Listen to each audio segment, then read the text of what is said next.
Em uma noite do ano passado, eu estava deitada na cama ao lado do meu namorado, esperando que ele caísse no sono. Depois que ele dormiu, eu virei e peguei minha bolsa e comecei a procurar freneticamente, entre caixas vazias de comprimido, uma nova cartela de um analgésico forte. Tudo começou quando eu tinha 16 anos e fui levada às pressas para o hospital com o que os médicos acreditavam ser apendicite.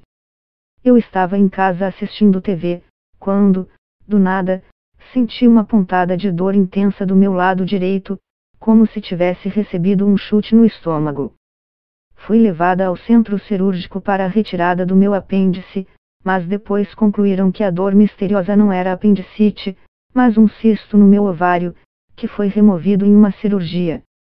Fiquei em uma cama de hospital me sentindo grogue, com meu pai preocupado, sentado ao meu lado. O Sistema Público de Saúde Britânico, NHS, na sigla em inglês, diz que é possível ficar viciado em codeína, substância analgésica, mas que é raro se você estiver tomando analgésico com supervisão médica. Eles estão disponíveis em 3 níveis de intensidade, sendo que o mais forte, o tipo que eu tomei, só é vendido diante da apresentação de prescrição médica. Após a cirurgia, eu me senti aliviada.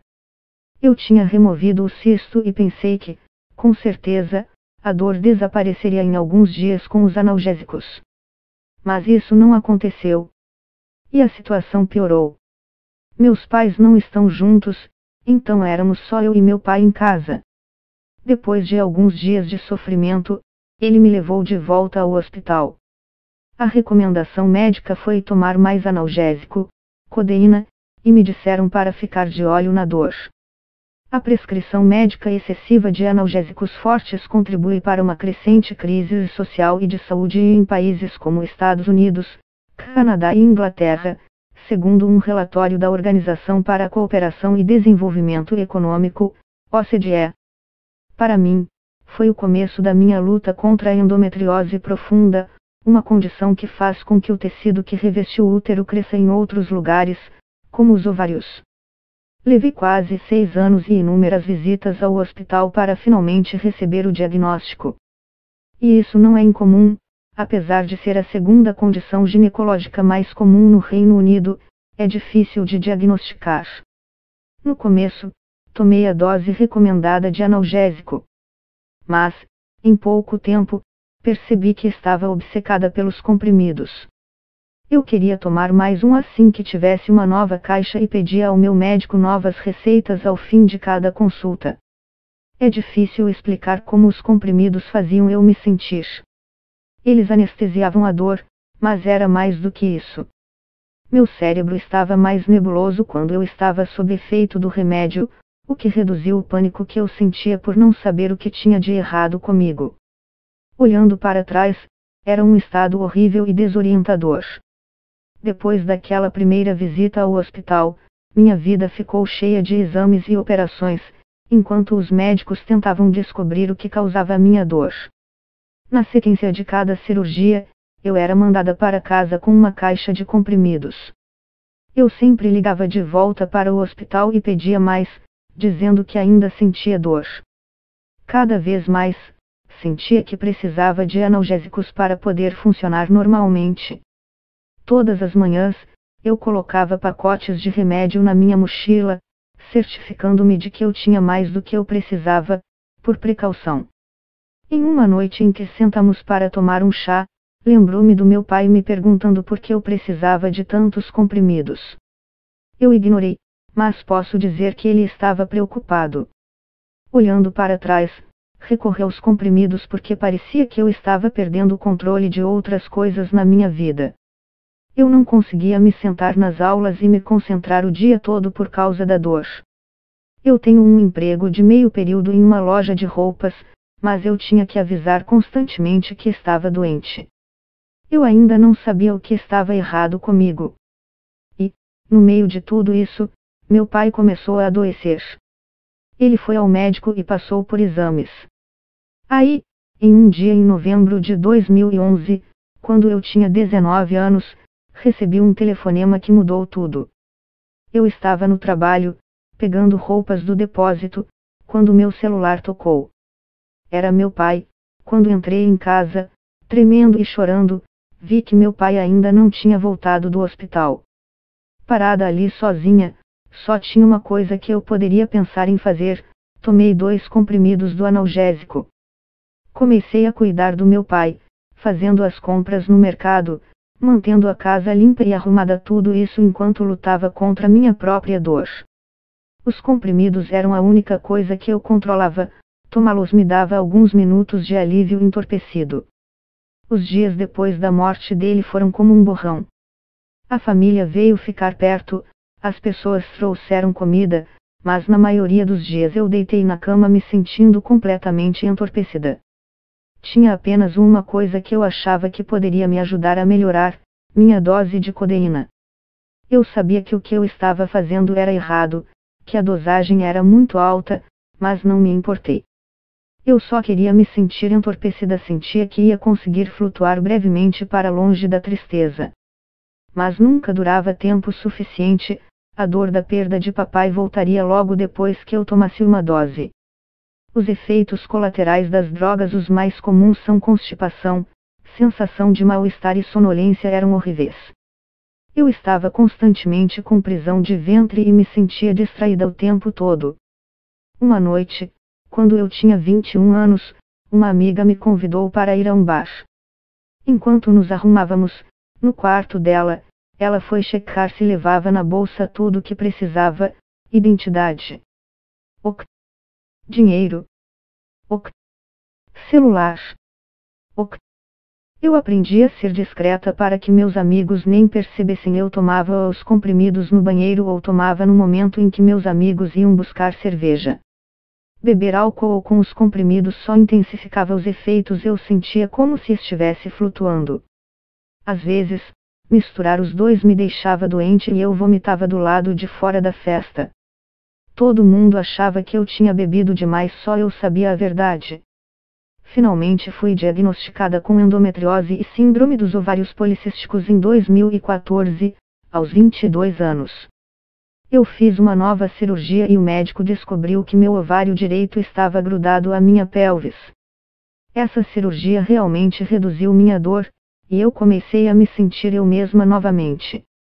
Eu até passei a diminuir minha ingestão de analgésico, voltando à dose recomendada. Mas isso não durou muito tempo.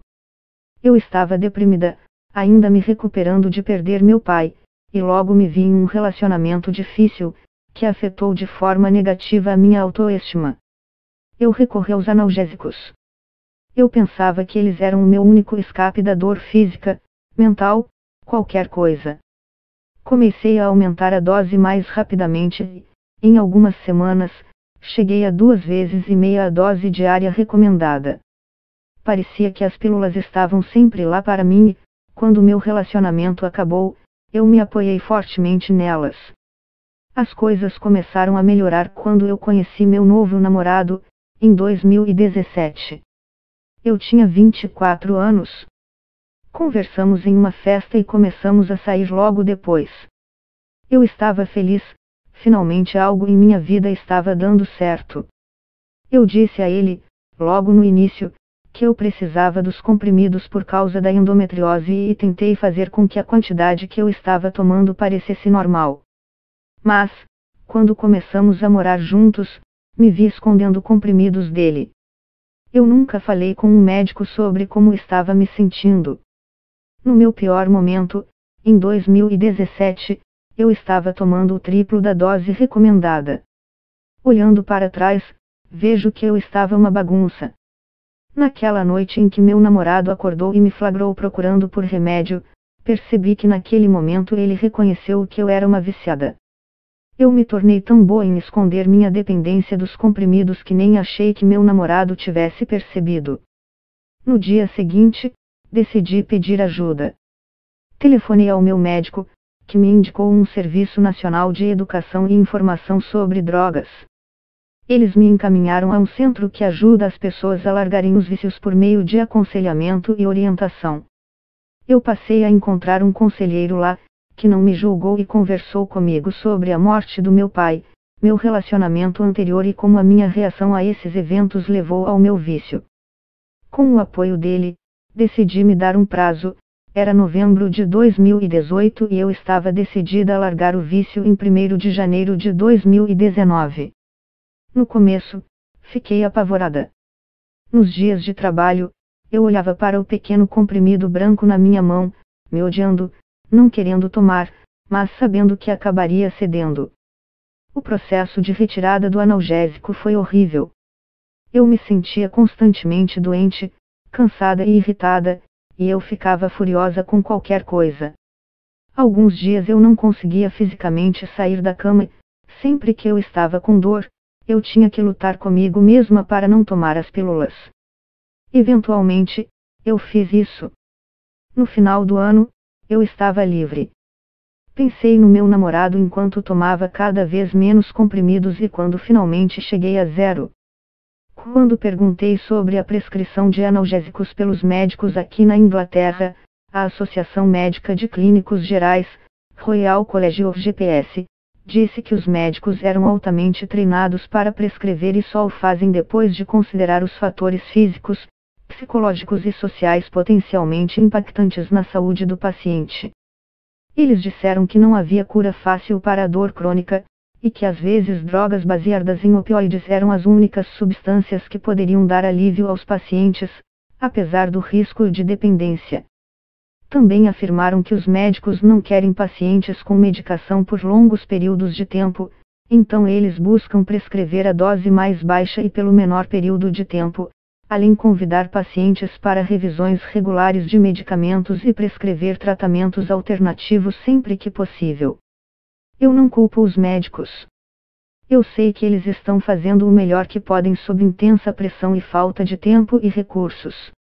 E, como a associação aponta, quando as pessoas são viciadas em alguma coisa, elas se esforçam para adquirir isso. Eu certamente fiz isso. Mas eu acho que precisa ser feito mais para garantir que as pessoas saibam sobre os efeitos devastadores que os comprimidos podem ter em sua vida se você ficar viciado. Eu não escolhi ser viciada em analgésicos e isso cresceu lentamente, até ficar fora de controle. Agora, estou há quase 200 dias livre dos comprimidos e todo dia lembro de dizer a mim mesma quão longe eu cheguei. Eu finalmente me sinto saudável e animada, pela primeira vez em 10 anos. Meu namorado e eu vamos nos casar no verão. A minha versão sob efeito da codeína era um zumbi falante e eu não poderia estar mais feliz por ela ter ido embora. Às vezes, encontro um velho pacote vazio embaixo da cama ou enfiado no sofá. Eu vou olhar para eles por um momento e pensar sobre o poder que eles tinham sobre mim. Então eu amasso o pacote e jogo fora.